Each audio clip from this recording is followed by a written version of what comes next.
Hey guys, Kilix here, rank 1 mount collector on NA and the most obsessive collector you'll ever meet. The Collector's Bounty event is in full swing and ends on July 29th, and Blizzard just massively boosted drop rates for some of the rarest mounts and transmogs in the game. This video is going to go over your one-stop shop guide for optimizing your speed farming builds, farming the right zones, targeting the rarest mounts, and getting the most out of every hour until this event ends. I also have made a fully in-depth guide on how to build a speed set character in just under a day, so check that out in the description below. Speeds up to 420% indoors to make your transmog runs 5 to 10 times faster. Use the timestamps below. Before we get into it, I just want to share a bit about what this channel is all about and what my vision is. I only started making videos consistently last month, but my goal is pretty simple. I want to build a community of collectors, people who love the idea of completing the game, whether that's mounts, transmogs, pets, toys, achievements, quests, any and all of it. I'm here to teach anyone and everyone how to collect everything efficiently and learn things that I don't know from everyone else, with the best farming methods, strategies, and tips I've learned over the years. If that sounds like your kind of thing, welcome, you're in the right place. The Collector's Bounty event, I have it here on WoWhead, is a limited time event that ends on July 29th, and it adds a flat 5% drop chance increase to 50 mounts. That's right, 50 mounts. Not 46, not 49 like everyone else says. But 3 of those common AQ40 mounts drop from trash, right? And they're extremely common. So realistically, we're looking at 47 rare mounts. Some which are not too rare, but we're going to stick to 47 for now that actually matter. Some of these are literally 30 times to 32 times more likely to drop than normal without this event going on, which means this event could save you thousands of runs and thousands of hours. It took me 6,800 attempts to get the Underrot Krog mount. I'm not even joking. I wish I was joking. But with the new drop rate, you can get it on your first run if you're lucky. It adds a 5% flat increase to legendaries such as Eye of Sulphurus, Binding of the Windseeker, Warglaives, and the Hunter Bow from Gojaden, as well as the Golden Heart Cardstone toy from Gold Dawn on Mythic only. Keep in mind that items that appear directly in your inventory or on your screen before you loot the boss, such as Taelash, Scythe of the Unmaker, Pauldron's the Cool Satyr, and all that stuff, are not affected by these raids. I would not target farm these at the moment unless Blizzard specifically posts something that they fixed it. Now, this guide is going to be very different from anything else you've seen on here. Instead of breaking things down by expansion or zone, I've sorted every single mount affected by the Collector's Bounty event from the rarest to the most common. This way, you can plan your farming route based on what matters most to you. 1, if you want to maximize the buff while it lasts, start with the rarest drops first. 2, if you want to just rack up +1s, start with the bottom of the list and hit the most common mounts first. However you approach it, this list will give you a full overview so you can optimize your time and focus on the mounts that matter the most. This section will be very long, extremely long, but it has useful information. Use the timestamps below to check out other sections as well, okay? Now what I mean by +1s is we're going to use this add-on called All the Things, and we're going to go over here and it's going to list you every single item that you can acquire in the game. As you can see, I've gotten almost 92% of the items in the entire game. So that means I'm a virgin. But anyways, we're going to break down the category here. We're going to start with the first one just to make it simple. Dungeons and Raids Classic Onyxia's Lair 10-man. I'm missing 8 items from Onyxia on 10-man. That means I can get 8 +1s on my account. That's all I mean by when I say +1. Okay. Now we're going to go over every single mount. We're going to start off from the rarest to the most common. We're going to go Underrot Krog Harness. Now keep in mind, okay, a lot of these mounts do not drop from LFR, and some of them only drop from specific difficulties, okay? So keep in mind to always check the dungeon journal when you're farming that specific mount, just to double check that the mount drops, or even look it up on WoWhead, okay? The Underrot mount has a 5.16% drop rate. It drops from Underrot on Mythic. This mount has a 32.5 times multiplier, okay? That is insane. The Abyss Worm is 5.2% from Tomb of Sargeras off any boss. Sharkbait from Freehold, 5.2% off Mythic. Sanctum Gloomhammer 5.3% from Sanctum of Domination off any boss. Vengeance 5.4% from Sanctum of Domination, same rate off Mythic only off the last boss. Keep in mind, most of these mounts drop from the last boss only, but there are some mounts in here that drop from other bosses inside the dungeon or raid, so you don't have to fully clear that raid or dungeon. So just double check the dungeon journal before you start to grind a mount on however many alts that you grind them on. The Antorus Charhound is 5.5%, as well as the Shackled Orzol and Zereth Overseer. Two of these drop from Antorus. Antoran Charger drops off any difficulty. Shackled Orzol drops off Mythic. Zereth Overseer 5.5% off Sepulchre off Mythic. Bellblaze Infernal 5.6% from Nighthold off any difficulty. The Armored Rosari Raptor is 5.7% from Zul'Gurub off any difficulty.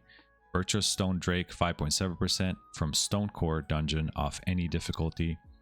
Drake of the Northwind is 5.7% from Vortex Pinnacle off any difficulty. Tuma Stalker is 5.7% from King's Rest off Mythic only. Marrowfang is 5.8% from Necrotic Wake off Mythic only. Invincible's Reigns is 5.8%, drops from ICC 25-man Heroic only.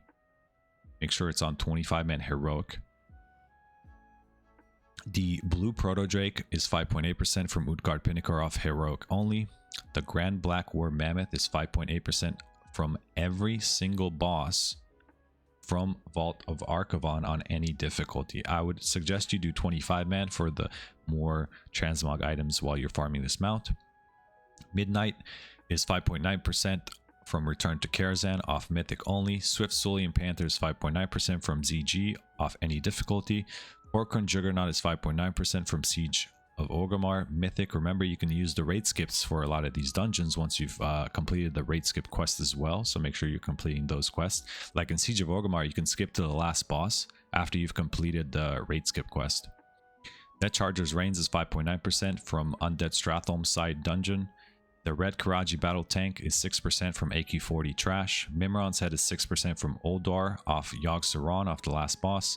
Fiery Warhorse is 6.1% from Karazhan off of Toonsman, one of the beginning bosses, so you don't have to fully clear this. Drake of the Sound with 6.1% from Throne of Four Winds off any difficulty. Experiment 12B is 6.1% from Dragon Soul off any difficulty. GMOD is 6.1% from Battle of the Zaralor. It drops from Jaina on LFR and High Tinker on any difficulty, normal and plus, so normal, heroic, and mythic. I would suggest you run this on mythic so you have a chance for the Jaina mount as well. Pureblood Firehawk is 6.2% from Firelance off any difficulty. Glacial Tidestorm is 6.2% off Battle of the Zaralar off mythic off Jaina. Nyalotha Ulcir is 6.3% from Nyalotha off mythic. Onyxian Drake is 6.5% off Onyxia, any difficulty. I always suggest doing these on the highest difficulty, 25-man or 25-man heroic, just to get the most amount of transmogs that you're missing, because 25-man does drop more loot. Ravenlord is 6.6% off Set the Calls off heroic. You don't need a druid to summon this boss anymore, so you can just go there and kill it and have a chance at it. You can also kill the last boss and just zone out of the dungeon in a full circle, because once you kill the last boss and set the calls, the exit opens and you can just leave. Lifebinder's Handmaiden 6.7%, which is Dragon Soul off heroic only. Ashes of Alara 6.7%, which is from Tempest Keep. Ironhoof Destroyer is 7.2%, which is from Blackrock Foundry off mythic only. Artel Master's Gear Glider 7.2% is from Tazavesh off heroic plus or mythic. So you can spam this on heroic or mythic and try to get that. Clutch of Jikun is 7.3%. It's off Throne of Thunder off any difficulty. Flame Talon of Alyss Razor is 7.4% from Firelands off any difficulty. Spawn of Horadon 7.4% from Throne of Thunder off any difficulty. Blazing Drake is 8% from Dragon Soul off any difficulty. Felsteel Annihilator is 8.5%. It's from Hellfire Citadel off mythic. Remember, when you're doing these raids, to complete the skip quest in there at least once per account. Once you complete the skip quest once on your account, it's unlocked for every single character that you have on that account. Okay, so you could skip to the last boss if you complete the Hellfire Citadel skip quest, okay? This will save you a tremendous amount of time in the future. Astral Cloud Serpent is 9% for Mogoshan Vaults off any difficulty. Azure Drake is 9%, and Blue Drake is 10% off Malagos off any difficulty. Swift Hawk, White Hawk Strider is 9% from Magister's Terrace off Heroic only. Hellfire Inferno is 13% from Nighthold off Mythic. Blue Karaji Battle Tank is 13% from AQ Trash 40. Green and Yellow Karaji Battle Tank is 14% from AQ 40 Trash. Now, the other mount that nobody seems to have mentioned or nobody knows about is the Smoldering Ember Wyrmdrake. This comes from the Return to Karazhan Nightbane hard mode. Now, this has a flat 20% drop rate, but it is increased to 25% if you're solo, and any other character that is inside the dungeon with you at the time increases the drop rate by 20%. So if you have 2 accounts, you can use 2 accounts to increase this drop rate from 25% to 45%, right? If you have 3 accounts and so on, you can make it up to 100% drop rate, okay, if you don't want to farm this mount. Now, we're going to talk about min-maxing your alt army. If you have a decent alt army, this is the time to use it. Park your characters outside the raid or dungeon you're targeting and rotate them until you get what you're after. For legendaries that require 2 parts like Warglaives and Bindings, you can grind both parts on multiple characters, even if you've already gotten 1 part on 1 character. You never know if you'll get lucky and get both parts on a character that you're missing on, right? So generally when I was farming Warglaives or Bindings, I would even if I received 1 Binding or 1 Warglaive on 1 character, I would still run it on like 4 or 5 characters a week until I received both on 1 character, okay? Now, as far as transmog farming, guys, there's really no perfect route for transmog farming. You can follow a general approach, okay, by expansion, right? So you can target certain expansions if you want. What I suggest is if you're farming dungeons, you should start off with WoD. So we're going to go here on my side account, on my DK, and we're just going to kill these bosses. And we can control left click on our ATT and we see what we're missing from these dungeons, okay? So the dungeons that we're going to prioritize if you're farming dungeons is going to be WoD, into Classic, into BC, into Wrath, into Kata, into Mop, into BFA, into Shadowlands, and then our last priority is Legion. WoD dungeons are top priority because of the high number of shared transmog drops. You start with dungeon, you want to start with, chasing dungeon specific drops, then rotate. So what I mean by this is here we have Grimrail Depot and we're in Heroic, right? So we can see that this first boss drops Overseer's Final Word, and this is only this boss drops this. But if we unlock this item right here, this waste, and we hover all of these, we can see that every single WoD dungeon has a chance to drop any of these items. That's why you want to target the specific item from the dungeon first, and once you have all of these, you move on to the next dungeon and you repeat. Okay, so we're going to kill this boss and we're going to see if we get the item here. Obviously the bosses die instantly. We're looking for Overseer's Final Word. Did we get it? We did not get it, but we did get some good items, okay? So we got this waste, which is a common drop from all the dungeons, okay? So this is a waste that drops in pretty much any WoD dungeon, all right? Now for raids, you want to prioritize Classic and BC raids first, since some bosses only drop 2 items. Then go for the tier token heavy raids for efficiency. Avoid Legion content for now, since Legion Remix will make gear easy to get soon. Right now, Kata and Shadowland dungeons Kata and Shadowlands raids drop a ton of tier tokens, right? So these are good targets. Let me show you how many tier tokens drop from a single boss in Shadowlands, right? So I kill this boss, Halandris, and he drops tier tokens. And let's see how many tier tokens he drops. Damn, son, Look at that. 1, 2, 3, 4, 5, 6, 7, 8, 9, 10. So I just got 10 tier tokens and a couple of other transmogs that I needed just from doing one boss. All right, so essentially this boss gave me like 15 to 20 different items that I needed in my collection. Keep in mind, mythic bosses in Shadowlands require a bit of eye level. I would aim for at least 600 eye level to farm them efficiently. All right, now my plans, guys, is going to be, I'm personally farming raids that I still need Mog from in the expansion order, right? Because I don't need any more mounts while I PvP. So I use a second account parked in raids or dungeons while I queue my main for PvP. Right now I'm working on 1800 rating on every single class in Blitz. But during long queues, I tab into my second account and I grind Mogs. So while I'm sitting a queue on this account, I'll tab in on this account. I'll just keep grinding Mogs till the queue pops. Remember, guys, don't burn out. Grind smart, don't burn yourself out. This event will likely return, so if you're not feeling it, don't overdo it. There really is no correct way to farm. Do what's fun, get the Mogs and mounts you care most about. Just do whatever you want. It's a video game. It should be fun. It shouldn't feel like a chore, or like it shouldn't feel like dreading for you to log in and play the game. In this next section, we're going to go over some add-ons. Okay, we'll go over some quick useful add-ons you can use on your mounts and transmog farming journey. Keep in mind, there are many more add-ons out there, but these are just the ones that I find essential for every single mount collector. I'll have these listed down in the description as well. We're going to start off with rarity.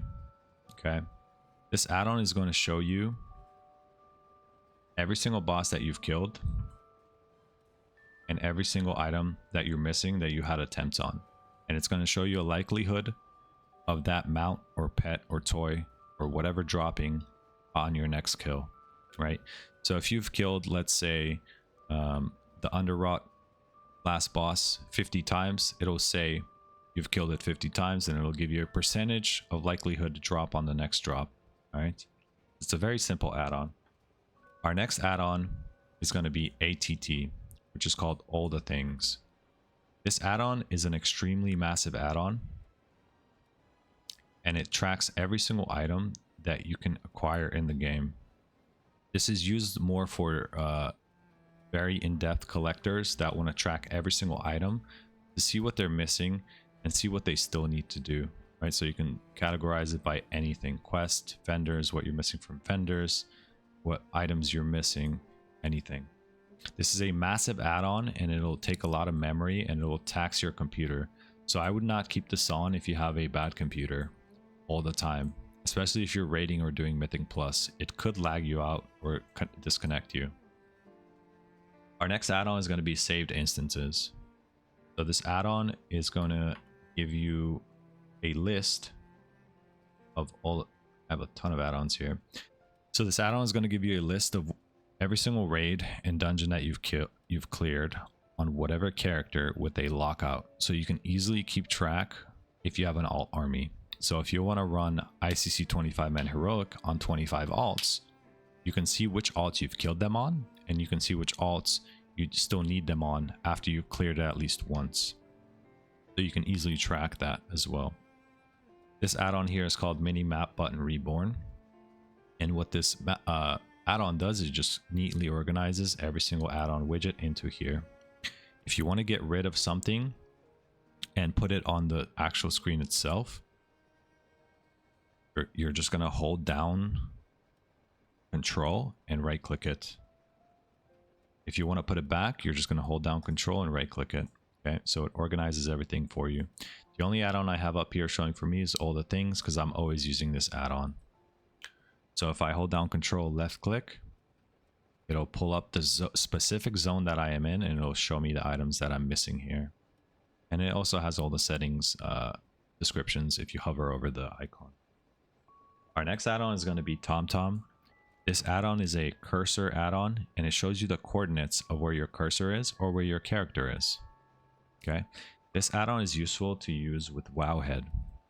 So Wowhead, if you're ever confused about acquiring an item or anything like that, you can just simply go to Wowhead, type in the item name.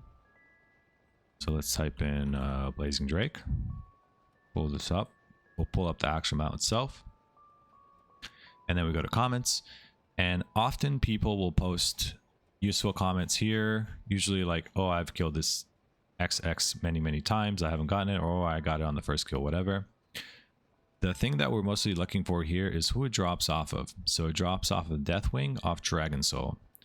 So now we know that this is in Dragon Soul, right? So we can just go to Dragon Soul. Now sometimes you'll have items that are out in the world, like rare spawns for example, and you don't know where that rare spawn is. So you'll wowhead the name of the rare spawn, and somebody will have the coordinates of the rare spawn linked in the comments, and all you have to do is type way and whatever coordinates, and it'll show you on the map where to go. The next add-on is going to be Handy Notes. Now this add-on is pretty massive as well, and it's a little bit overwhelming at first, especially if you've never used it. But this is a very useful add-on because it shows you it basically shows you a skull icon in the zone of everything you're missing from that zone.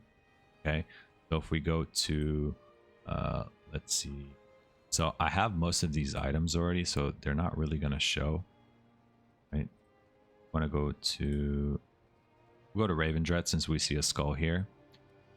Normally yours, unless you have like a lot of things like I do, will clutter the map. But for example, it'll have a skull, right? So this is the add-on right here called Handy Notes. If you hover over that skull, it'll give you a description of what it is, what items it drops, and what achievements it's correlated to. It has this for mounts, achievements, toys, pets, every single thing in the game. Once you have the item, it'll be a white skull. If you don't have the item, it's a blue skull. You can also right-click it to hide it once you have the item to get rid of the clutter. Okay. Keep in mind that with Handy Notes, you will have to download the Handy Notes add-on itself. So if we go here to CurseForge and we browse and we type Handy Notes, we're going to have to download the add-on itself, and we're going to have to download any subcategory expansion that we want to have Handy Notes in. Okay, so I would advise you just go through this, take your time, read everything, and see which ones you want. If you want Dragonflight, Shadowlands, Dungeon Locations, Draenor, Battle for Azeroth, Pandaria, right? There's tons of them here. Okay. The other thing is this add-on called Mount Journal Enhanced. Now what this add-on is going to do is going to completely revamp your Mount Journal, and it's going to add a ton of new features. Okay. So it's going to put shortcuts here. Going to have your mine mount, assign pet to mount, like if you want to have a pet whenever you summon a specific mount, which is actually pretty cool, like if you want to match your pet with your mount. The other cool thing is it's gonna recolor the mounts based off the rarity. So white means it's extremely common, green and blue means it's pretty common, and it also has characters who own this mount on the database. So if you want, you could go in your dungeon journal and use this add-on and just target all the white mounts, then the green mounts, then the blue mounts, just to get as many mounts as you possibly can, as fast as you can if you want, right? And it also changes the UI up, so it makes it cooler. In this section, I'm going to go over and show you some of the handy websites you can use to organize your farming. I'll have these listed down below in the description as well. We're going to start off with Data for Azeroth, which is the website for all the virgins. This is going to have every single ranking and every single item you can get in the game. So unless you're deep into collecting, I would not even worry about this website. But if you're curious, you can go here, type your realm in your name, and you can also link your bnet to this here and go to your account. So I go to my character, Killax, go to mounts. Right now I'm rank 1 US, but we can also break it down by achievements, see what we're missing, right? It says we're missing these achievements. By mounts, it says we're missing all these mounts, and then we can click the mount and it'll pull up WoWhead and it'll show you WoWhead, right? And it doesn't even close this tab, you can just left click it. Very simple and easy. The next add-on is going to be completionism. This add-on you will have to, this is a little bit annoying, but you only have to do it once. You'll have to go here and click import and manually click every single button to upload your characters. Once you've done that, it gives you a cleaner, nicer looking UI. It's a little bit of a better aesthetic than Data for Azeroth, but it's essentially the same thing. This just shows you what you're missing. So if we go to the War Within, for my account, I have 25 days left. It even shows the timers of the events, which is very, very useful, right? So if we go to the War Within, it shows what I have and it shows what I'm missing, right? So it says I'm missing Legend, Season War Within. So I still need to get Legend in solo shuffles. And once I get that, this will be a green check mark. The next add-on is going to be Simple Armory. This one's very simple. You're going to type in your name, your realm, Area 52 in my case, and Killax. Go here. It's going to pull up an overview of every single thing you have. Basically like the WoW Armory, but it's simpler. Go to Achievements, pick whatever achievements you want, or you go to Collectibles and you go to Mounts, Pets, Companions, Toys, whatever. Toys, Heirlooms, Titles, whatever you're missing will be on here. The next thing is going to be a very handy tool for the Collector's Bounty event. I'll have this down in the description as well. So basically you just go to this website, same thing, you go to Simple Armory, enter your name and character name, enter your realm name and character, navigate to Collectible and Mounts, which we're going to go here, Collectible, Mounts, and we're going to click this Show Planner button right here at the top. Now what this is going to do is it's going to show every single mount that is affected by the Collector's Bounty event, and it's going to give you the most optimal route you can take to farm these mounts. Okay, so for example, I only need one more mount, okay, but yours will look a lot different from this depending on how many mounts you have. And what you like, for me it says Heart to Stormwind, Portal to Dornogal, use Heart to Stormwind to teleport to Undermine, run to Undermine, Liberation of Undermine, kill Gallywix, loot mount, right? Now this is a 0.58% drop rate mount, so it's going to take me quite a bit of time to get this, unless I get really lucky. Another thing you can do is you can open up a WordPad, right? I do this a lot just to keep things simpler. I open up a WordPad and I just copy and paste right here. This looks terrible, but anyways, you get the idea. And as I do things, like let's say I do step 1, I'll just delete it, right? Do step 2, delete it. So I can have a very, very easy and simple way of tracking the things that I do. Now you've got until July 29th to make this the most rewarding grind of your WoW life. This event will save you thousands and thousands of hours if you do it effectively. I don't think some people truly understand how overpowered this event is and how much time it actually saves you. Collector's Bounty is a golden opportunity to knock out those rare mounts and hard to find transmogs, but it requires prep, planning, and speed, which I hope I've provided a good enough guide for you guys. I'm also working on a fully in-depth, complete collector's guide on how to become the best collector you can and complete the game. Stay tuned for that guide on my channel sometime this month. If you found this guide useful, smash the like button, sub to the channel, and catch me live every day at twitch.tv/KillerKTV. I'm always farming, teaching, and chatting with the community. I'll see you there.